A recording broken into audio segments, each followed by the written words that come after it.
Oke, ya Bismillahirrahmanirrahim. Assalamualaikum warahmatullahi wabarakatuh. Apa kabar Sivitas Akademika Fakultas Teknik Universitas Diponegoro? Perkenalkan, saya Mardian Ramaji dari staf akademik International Office Fakultas Teknik, menyapa Anda semua dan akan memandu Anda dalam episode perdana audio podcast FT. Sebagai informasi, audio podcast FT merupakan salah satu inovasi dari Fakultas Teknik untuk mendapatkan predikat ZIWBK WBBM, yaitu Zona Integritas Wilayah Bebas Korupsi, Wilayah Birokrasi Bersih dan Melayani. ZIWBK WBBM adalah predikat yang diberikan kepada instansi pemerintah yang pimpinan dan jajarannya mempunyai komitmen untuk mewujudkan WBK WBBM melalui reformasi birokrasi, khususnya dalam hal pencegahan korupsi dan peningkatan kualitas pelayanan publik. Salah satu indikator utama dalam upaya pencegahan korupsi dan peningkatan kualitas publik adalah pentingnya memiliki integritas. Maka dari itu, pada kesempatan yang berbahagia ini, kita akan membahas hal tersebut dengan orang yang kompeten di Fakultas Teknik, yang menjadi sosok inspiratif dan menjadi panutan di Undip, khususnya FT, yaitu Dekan FT, Profesor Insinyur Muhammad Agung Wibowo. Assalamualaikum warahmatullahi wabarakatuh. Waalaikumsalam warahmatullahi wabarakatuh. Apa kabar, Prof? Alhamdulillah sehat. Alhamdulillah ya. Bagaimana keadaannya selama pandemi ini? Apakah ada kendala dalam menjalankan pekerjaan? Iya, bagi kami di Fakultas Teknik tentunya dengan adanya pandemi ini memang mengubah semua platform. Jadi artinya beberapa metode kerja yang dulunya kita bisa kita lakukan secara offline, sekarang harus kita lakukan secara online. Dan ini tentu saja membutuhkan inovasi, membutuhkan daya juang, membutuhkan kebersamaan di antara para staf dan juga pimpinan Fakultas Teknik. Tapi tentunya kita sadar bahwa indikator kinerja yang sudah kita tanda tangani sebagai kontrak kerja antara Fakultas Teknik dan Pak Rektor di Universitas Diponegoro tentunya harus kita jalankan dengan sebaik-baiknya. Oke. Pada kesempatan kali ini mungkin ada yang ingin disampaikan dulu, Prof, untuk menyapa seluruh Sivitas Akademika khususnya di FT, karena hingga hari ini kita masih melakukan kegiatan secara garis besar, secara online ataupun daring, ya, termasuk perkuliahan. Ada yang ingin disampaikan? Ya, jadi salam sehat buat Sivitas Akademika di Fakultas Teknik. Dan tetap semangat, terus bergerak, baik untuk adik-adik mahasiswa yang sekarang harus kuliah melalui online, dalam arti semangat untuk curiosity, rasa ingin tahunya, semangat untuk selalu antusias, ini mata kuliah cerita tentang apa ya, atau ini laboratorium nanti saya akan mendapatkan skill apa ya, itu harus terus dipelihara. Jadi walaupun kita dalam masa pandemi ini kita harus online, tetapi curiosity, rasa ingin tahu, serta semangat untuk terus bergerak dalam rangka untuk meningkatkan capacity building harus tetap dijaga. Sementara untuk para admin, para dosen, dan para semua Sivitas Akademika yang ada di Fakultas Teknik, kita harus tetap terus bergerak, harus tetap terus melakukan beberapa terobosan-terobosan agar kualitas dari perkuliahan, kualitas pelayanan kita kepada adik-adik mahasiswa baik S1, S2, S3 maupun program sekolah profesi tetap bisa kita jalankan dengan maksimal. Oke, Prof. Hari ini Fakultas Teknik sedang berjuang untuk mendapatkan predikat ZIWBK ya, dalam upaya pencegahan korupsi dan meningkatkan kualitas pelayanan publik begitu. Nah, salah satu indikator utama untuk mendapatkan ZIWBK adalah orang-orang di dalamnya memiliki integritas. Nah, hari ini kita berbicara tentang bagaimana begini dulu. Apa makna integritas bagi seorang Prof. Agung itu harus dipahami seperti apa? Ya, integritas artinya adalah konsistensi untuk selalu menjaga keteguhan di dalam mengaplikasikan nilai-nilai luhur atau the value of the spirit, yang menjaga bahwa nilai-nilai luhur itu harus selalu secara konsisten kita jaga secara teguh gitu ya. Nah, ini adalah salah satu makna dari integritas secara bahasanya dulu.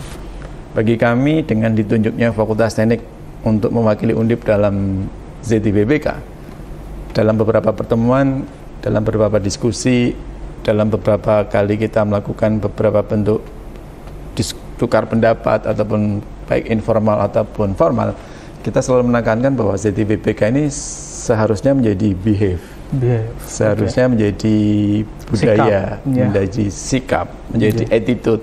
Artinya sudah menjadi mindset kita di Fakultas Teknik bahwa bekerja secara integritas itu sudah sudah defaultnya. Oke. Dalam arti itu menjadi blended dalam tubuh kita. Dan diharapkan dengan kita memiliki sifat dan semangat integritas itu menunjukkan bagaimana kualitas pendidikan, kualitas pelayanan di Fakultas Teknik itu menjadi lebih terjaga. Oke. Banyak orang memahami, Prof, integritas itu, yang dimaksud dengan integritas adalah konsistensi antara pikiran, perkataan, dan perbuatan. Bagaimana Prof menanggapi pemahaman tersebut?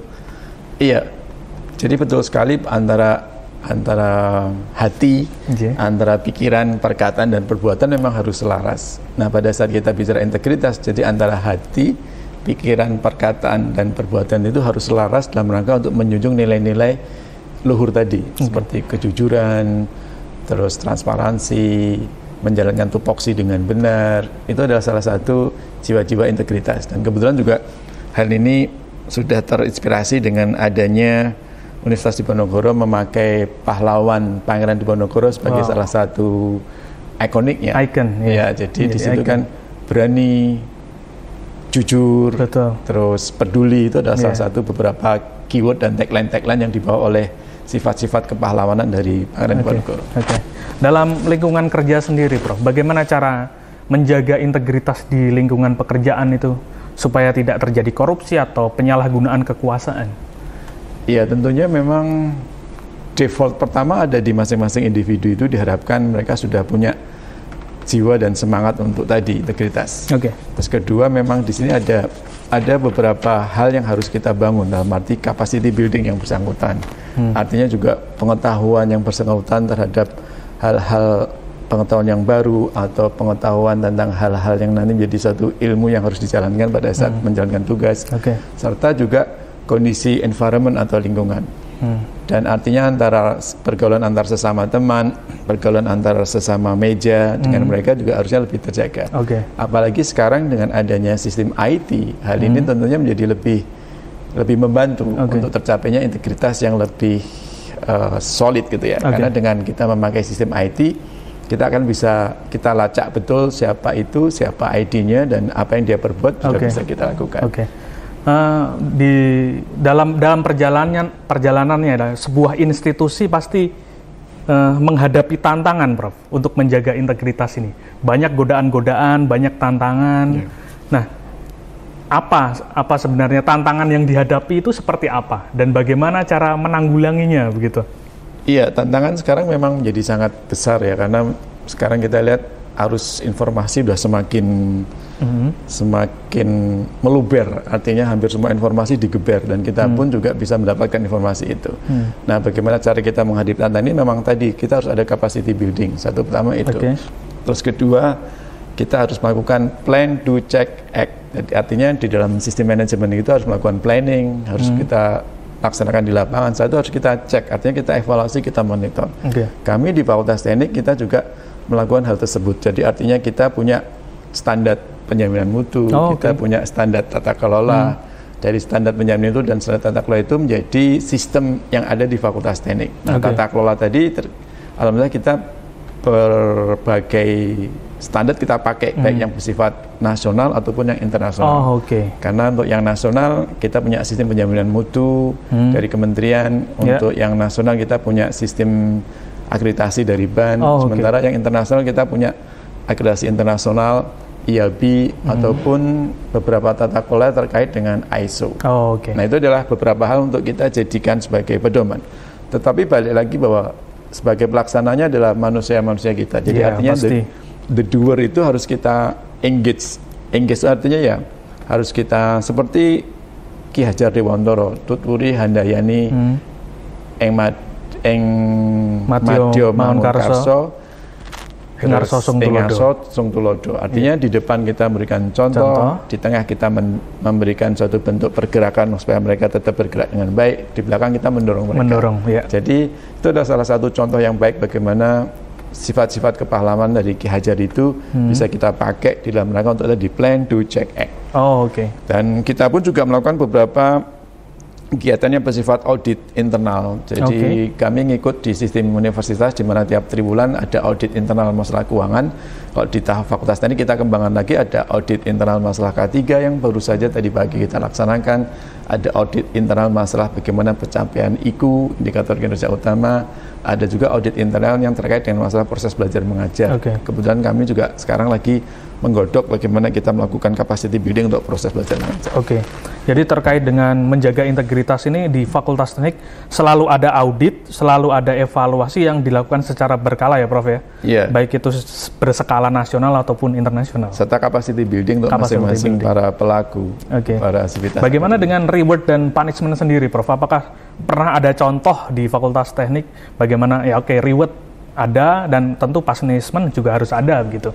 Ya, kalau di dalam audit-audit yang kita laksanakan, baik yang di tingkat departemen ataupun yang bersifat di tingkat individu, di dalam audit-audit itu kita berikan beberapa apresiasi untuk departemen dengan capaian-capaian tertinggi untuk bidang-bidang tertentu. Misalnya dalam audit internal kemarin, departemen dan prestasi mahasiswa terbanyak.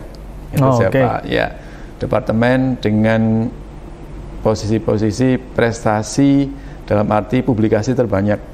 Departemen dengan pelaksanaan K3 yang paling jago. Nah, itu kita berikan reward.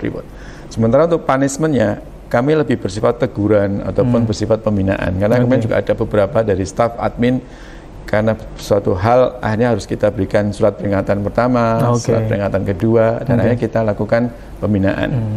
Nah, pembinaannya juga sebenarnya pembinaan ini tidak hanya mereka-mereka yang dalam tanda petik merasa bersalah, bukan hanya itu, tapi juga kita juga pembinaan terhadap beberapa dosen untuk melakukan capacity building supaya lebih bisa melakukan quantum leap, bisa melakukan loncatan ke depan. Kemarin kita bertemu dengan para dosen yang masih asisten ahli, kemarin kita juga ketemu dengan para dosen yang berpangkat golongan lektor gitu ya. Nah, sekarang kita rencanakan untuk kita lanjutkan lagi untuk yang lektor kepala dan guru besar. Itu juga sama, artinya kita melakukan juga bentuk-bentuk. Pengaruhnya apa Prof yang terjadi ketika ada reward dan ada punishment yang terjadi di lingkungan FT khususnya ataupun departemen? Jadi lebih dinamis ya, artinya bahwa menjadikan suatu challenge bagi masing-masing departemen bahwa ternyata kalau kita bekerja dengan baik, kita diapresiasi loh, atau ternyata pada saat kita bekerja dengan baik, ternyata ada juga loh hal-hal positif yang kita dapatkan. Karena dengan kita melakukan yang terbaik itu, saya yakin cepat atau lambat akan juga didengar oleh para customer kita. Nah, pada saat customer itu mendengar, suatu saat pasti mereka akan kelihatannya saya pengen loh anak saya sekolahkan di Fakultas Teknik. Nah, hal-hal itu menjadi salah satu yang bersifat intangible atau indirect di mana kita mendapatkan benefit dari hal yang kita lakukan sekarang ini. Ternyata cara untuk mengawal integritas itu tidak hanya kemudian ada niat di dalam hati, tapi juga harus ada sistem yang membangun hal itu ya Prof. Betul. Kembali lagi soal integritas. Apa sih keuntungannya sebagai orang misalkan secara kehidupan sehari-hari? Keuntungannya apa Prof punya integritas itu? Satu, jelas dia akan lebih efisien, lebih efektif. Karena dengan menjadikan integritas itu sebagai salah satu pedomannya, dia tidak akan bekerja sesuatu yang aneh-aneh itu kan. Nah, artinya dengan tidak aneh-aneh berarti dia akan efisien dan efektif. Kedua, pasti akan selaras dengan tujuan atau visi misi dari organisasi. Karena pada saat dilakukan integritas pasti tujuannya, goalnya adalah visi misi dari organisasi yang bersangkutan. Nah, mendapat kepercayaan dari masyarakat juga ya, ketika orang punya integritas. Betul, itu buah dari integritas adalah akhirnya kita bisa dipercaya oleh orang atau oleh pihak lain. Artinya kita bisa membangun trust atau kepercayaan itu, dan trust itu menurut saya menjadi salah satu yang utama pada saat kita akan melakukan suatu bentuk kerjasama, akan melakukan suatu bentuk misalnya komunikasi, atau kita akan melakukan suatu bentuk transaksi. Itu harusnya dasarnya itu trust. Jika seseorang punya integritas ya Prof. Kalau sebuah institusi sudah dinilai atau dikenal punya integritas, apa keuntungannya untuk institusi tersebut? Terus terang pasti akan mempunyai added value atau nilai tambah, karena dengan adanya integritas itu ibaratnya kita akan berlomba-lomba untuk bekerjasama dengan institusi tersebut. Karena sudah yakin integritasnya jelas.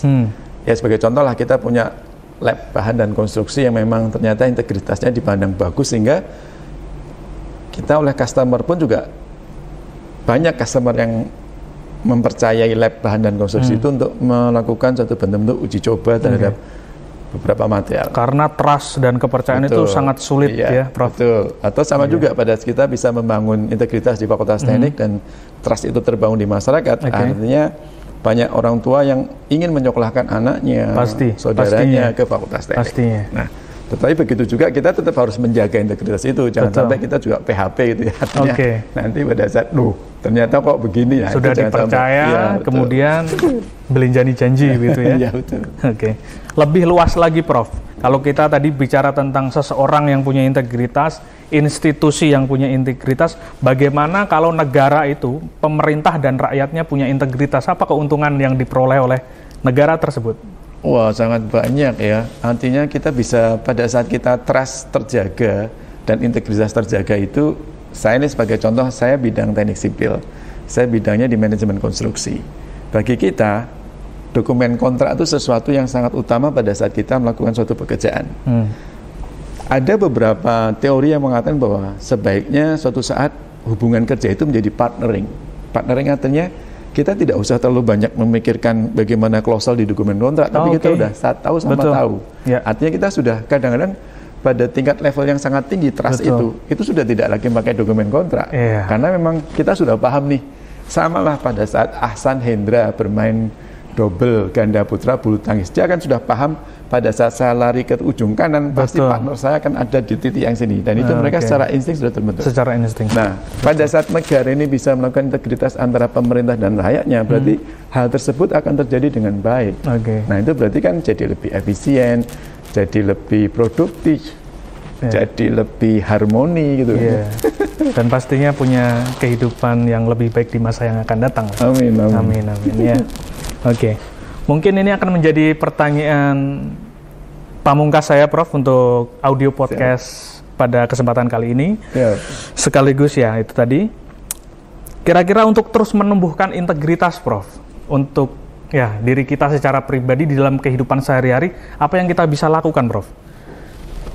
Ya, salah satunya kalau kita sebagai manusia yang beragama, tentunya menjalankan agama kita itu ya, sebagai salah satu bagian kita itu. Terus kedua, tentunya kita tidak tahu suatu saat kita akan dipanggil oleh Yang Maha Kuasa. Wah, itu ya.